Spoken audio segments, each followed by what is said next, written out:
दोस्तों, मैं डॉक्टर अजय विक्रम सिंह आगरा से डेंटल इम्प्लांट स्पेशलिस्ट। आज हमारे साथ हैं मीना मेहरा जी। मीना जी आई हैं दिल्ली से।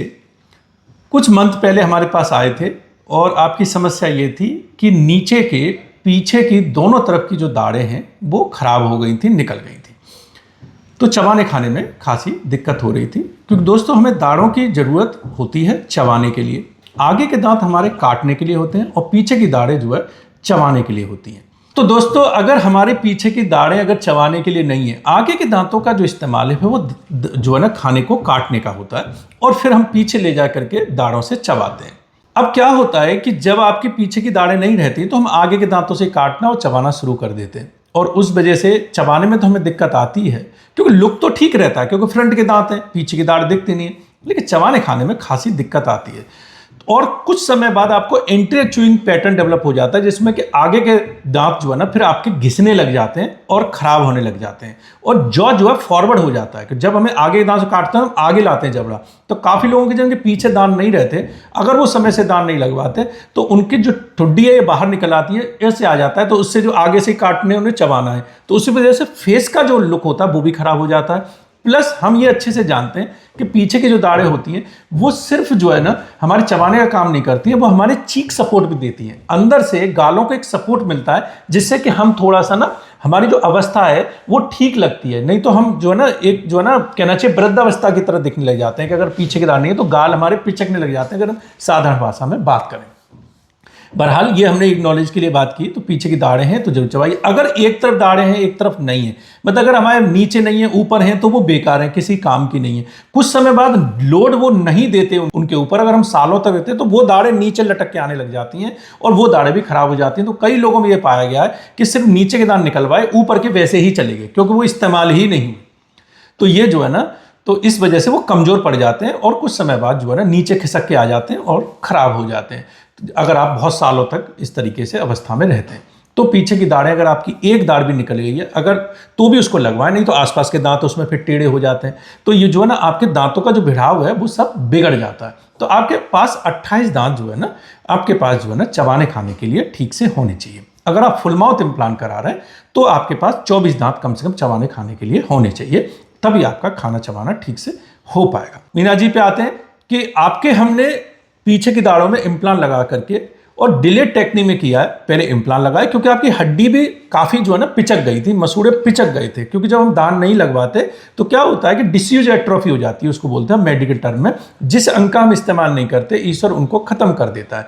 तो जब हम उस हड्डी पे स्ट्रेन नहीं देते, दबाव नहीं देते, चबाते नहीं है, तो वो धीरे धीरे हड्डी और मसूड़ा नीचे चले जाते हैं, तो केस थोड़ा मुश्किल हो जाता है। तो आपके एंगल करके सब इम्प्लांट लगाए हुए हैं, जिससे कि आपकी मजबूत जो हड्डी जो बची है उसमें लगा करके और आपके कैडकैम सिस्टम से स्क्रू रिटेन वाले दांत जो है हमने बना के लगा दिए हैं। और स्क्रू रिटेन की टेक्निक पे जाना चाहते हैं तो आप और वीडियो हमारे यूट्यूब पे देख सकते हैं, उसमें मालूम पड़ेगा किस किस तरीके इम्प्लांट के दांत लगाए जाते हैं। एक वीडियो में सब चीज़ें कवर करना संभव नहीं होता। यूट्यूब पर जाएँ, डॉक्टर अजय विक्रम सिंह आगरा लिखें, यूट्यूब चैनल खुल जाएगा, बहुत सारे 400-500 वीडियो है, खूब देखें। तो अब जो है मीना जी से पूछेंगे, एक तो आपने हमारा चुनाव क्यों किया, दिल्ली में आप रहते हैं, बहुत सारे लोग पहले हालांकि यहाँ पे महाराष्ट्र से, मुंबई से, बहुत सारे गुजरात, आसाम, सब जगह से आते हैं, यूरोप से, यूएस से, ऑस्ट्रेलिया से, अरब कंट्री से काफ़ी लोग ट्रीटमेंट कराने, इम्प्लांट कराने आते हैं। लेकिन फिर भी जब हम दिल्ली में रहते हैं या मुंबई में रहते हैं तो एक लोगों को लगता है कि दिल्ली मुंबई में भी तो डॉक्टर हैं, आगरा में क्यों जाना, आगरा तो छोटा शहर है। तो ये इसका जवाब जो है भाई पेशेंट खुद ही देते हैं, जो अपना एक्सपीरियंस कर चुके होते हैं। तो मीना जी के दांत लग गए, दोनों तरफ लग गए। उधर के दांत हम कुछ महीने पहले ही लगा चुके हैं, उनसे खा रहे हैं, चबा रहे हैं। इधर के हमने कल फिक्स किए हैं और आपका दोनों तरफ अब चबाना खाना शुरू हो गया। अब मीना जी से पूछेंगे इम्प्लांट को लेके कैसा एक्सपीरियंस रहा और हमें क्यों चुना। मीना जी बताइए थोड़ा।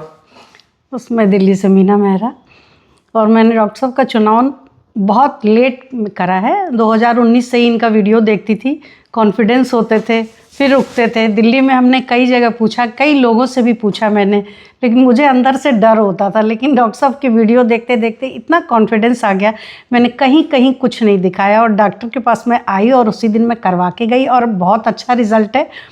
मैं सबको प्रेफर करूँगी कि जिनको दिक्कत है वो आए।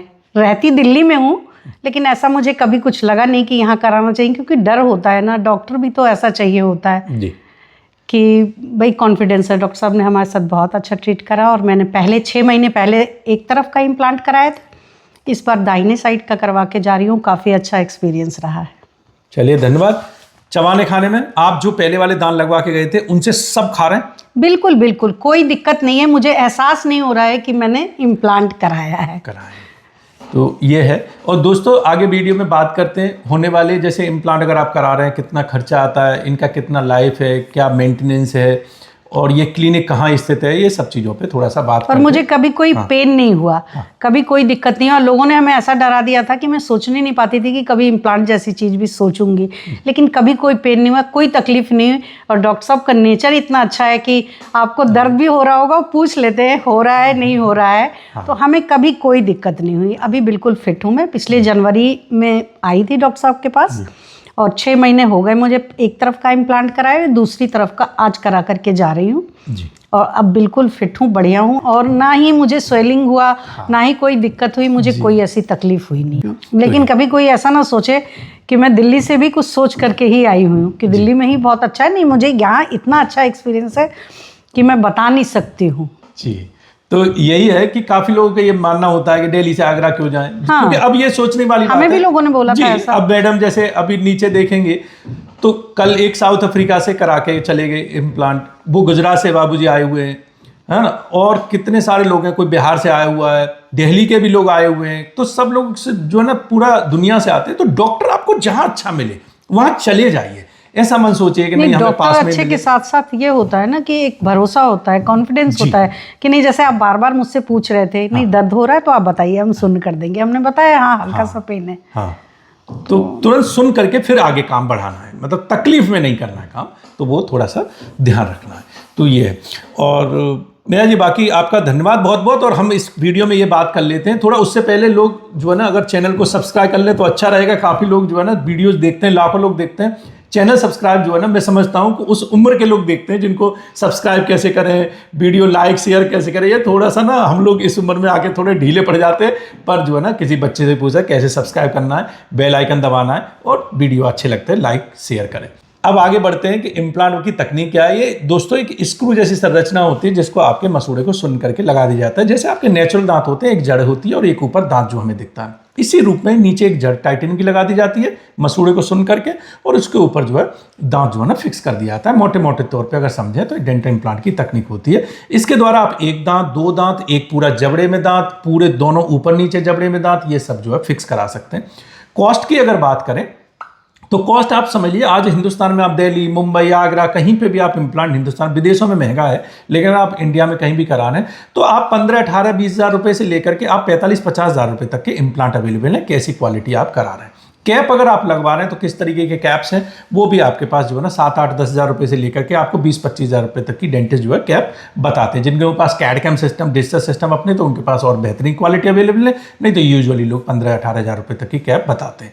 तो ये इस तरीके कैप का रहता है। कुछ दवाई वाई का आपका खर्चा रहता है। बोन स्कैन बहुत जरूरी होता है। कभी डेंटिस्ट आपसे कहते हैं कि ऐसे ही एक्सरे के हिसाब से इम्प्लांट कर देते हैं, कभी ना कराएं।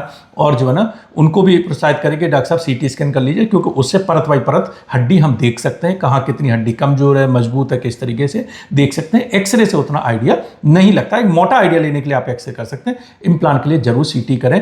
और जो डॉक्टर भी बहुत सारे हमारे जो वीडियो देखते रहते हैं, मैं उनको भी कन्वे करता रहता हूँ, बिना सीटी स्कैन के जो ना इम्प्लांट ना करें। अगर आपके पास ट्रीटमेंट प्लानिंग सॉफ्टवेयर है जैसे हमारे पास है, जिसमें कि हम अपना खुद प्लानिंग करके प्रॉपर तरीके से, क्योंकि आप इम्प्लांटोलॉजिस्ट हैं तो आप प्लानिंग करेंगे तो बेहतर रहेगा, रेडियोलॉजिस्ट की प्लानिंग के हिसाब से न चलें। लेकिन अगर आप इनिशियल फेज में आपको नहीं उतना है कि हम ट्रीटमेंट प्लानिंग वगैरह कर सकते हैं, या हम वो सॉफ्टवेयर अफोर्ड कर सकते हैं, या ये, तो कम से कम रेडियोलॉजिस्ट से एक बार प्लानिंग करा करके सही तरीके से पेशेंट का इम्प्लांट करें।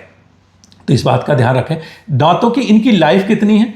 लाइफ इनकी नेचुरल दांत के बराबर है। मैडम के जितने आगे के दांत हैं जितने चलेंगे उतने इम्प्लांट वाले दांत चलेंगे, हो सकता है उससे भी ज़्यादा चले, क्योंकि इम्प्लांट वाले दांतों में नेचुरल दांतों की तरह कीड़ा नहीं लगता है। पायरिया उतनी जल्दी नहीं होता है जितना जल्दी हमारे नेचुरल दांतों में होता है, क्योंकि दांत हमारे हड्डी से फ्यूज नहीं होते, तभी हम पकड़ के दांत को खींच के निकाल लेते हैं। इम्प्लांट को ऐसे नहीं निकाल सकते। हड्डी और इम्प्लांट के बीच में जगह नहीं होती, डायरेक्ट फ्यूज होता है, तो पायरिया के कीटाणु बहुत जल्दी इम्प्लांट में प्रवेश नहीं कर पाते जितनी जल्दी दांत के चारों तरफ प्रवेश कर जाते हैं। एक्सीडेंटली या उस तरीके से तोड़ना, ये डिपेंड करता है कि कैसी क्वालिटी आप कराते हैं। मैडम ने जो क्वालिटी कराई है वो बहुत प्रीमियम है। इनसे ये चने चबाएं, इनसे जो कुछ खाएं, ये इन दांतों को तोड़ नहीं सकते, ये बहुत बहुत मजबूत है। तो ये सब डिपेंड करता है आप नहीं, मुझे क्वालिटी फील भी नहीं हो रहा है कि कुछ फील नहीं होगा, कुछ फील नहीं होगा। आप कुछ भी चबाइए, कुछ भी मीन्स के कुछ भी खाइए, जो अभी प्राकृतिक दांतों से खाने की चीज है कुछ भी खा लीजिए, you can't break this teeth, ये इतने स्ट्रांग है, तो इसमें कोई टूटने फूटने की कुछ नहीं है। तो ये इस तरीके से तो लाइफ जो है ना काफी रहती है। मेंटेनेंस क्या है, ब्रशिंग रखनी है, मसूड़ों की साफ सफाई, दांतों की साफ सफाई। नेचुरल दांतों को जैसे हम ब्रश करते हैं सुबह और रात को, वैसे ही ब्रश करना है, साफ सफाई रखनी है, खाना चबाना, प्रसन्न रहना है। डेंटल इम्प्लांट पे पूरा भरोसा रखें। और जो है ना काफी लोग भ्रमित होकर के ब्रिज लगवाते हैं, कुछ लोग कुछ करवाते हैं, जुगाड़े हैं, क्योंकि काफी सारे लोग आज भी इम्प्लांट करते नहीं है तो सजेस्ट भी नहीं करते। तो आज ये सोशल मीडिया के माध्यम से हम जागरूक लोगों को कर रहे हैं, क्योंकि काफी सारे लड़के बच्चे भी आते हैं बेचारे। मैंने ब्रिज लगवाया हुआ था, हाँ, उसी की वजह से ये प्रॉब्लम हुआ है, और अब तो बहुत हाँ खुश हूं मैं। हाँ, तो ये क्या होता है कि पीछे आगे के दांत काटे, ब्रिज लगा दिया। अब वो ब्रिज क्या होता है ना, वो उन दांतों को भी ले जाता है कुछ समय बाद। तो ये जो है समस्या जो है ना ब्रिज वाली, प्लस ब्रिज के नीचे क्या है ना, बोन लॉस होता रहता है लगातार, तो हड्डी मसूड़ा पिचकता रहता है। इम्प्लांट आगे पिचकने नहीं देता, वहीं लॉक कर लेता है।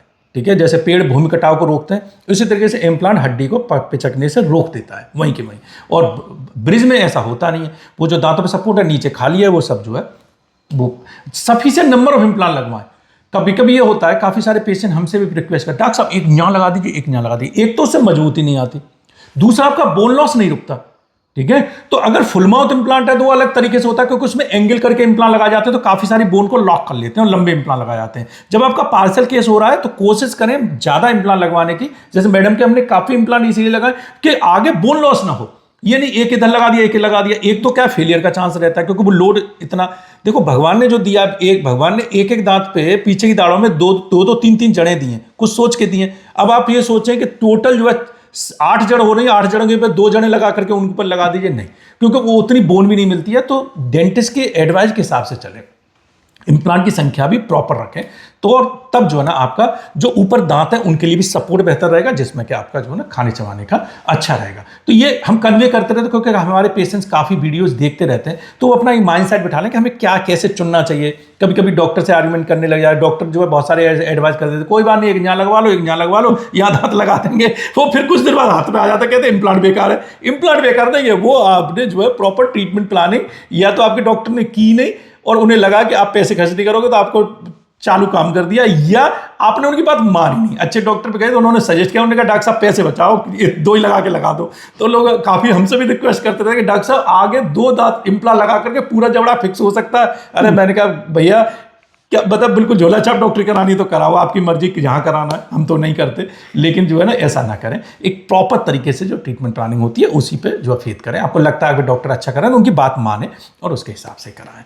तो भैया जी आपका बहुत बहुत धन्यवाद, और मैं आपको धन्यवाद कर रही हूँ। बढ़िया से खूब खाइए चबाइए और ऐसे ही मुस्कुराते रहिए। आपका जो नेचर है वो बहुत अच्छा है, कोऑपरेटिव पेशेंट होते हैं, ईश्वर का वैसे आशीर्वाद है।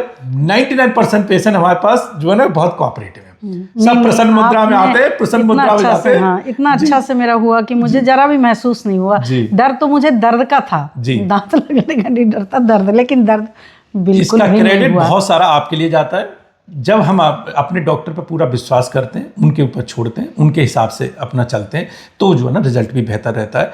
और जब हम भी कहीं मरीज बन के जाते हैं तो वहाँ हम अपने आप को समर्पित कर देते हैं। डॉक्टर साहब आपकी स्पेशलिटी है, मैं तो डेंटिस्ट हूँ, अगर पेट की समस्या है, हार्ट की समस्या है, वो मेरे से ज़्यादा जानकार हैं, तो वो उनकी बात सुने। तो इसी तरीके से कोई भी प्रोफेशन हमारा हो, हम जब एक प्रोफेशनिस्ट पर जाते हैं, हमने जो है ना चुन लिया कि ये अच्छा डॉक्टर है, फिर उनके हिसाब से चलेंगे तो बहुत हो। तो आपने क्या है ना, आप समर्पित रहना चाहिए हैं बिल्कुल।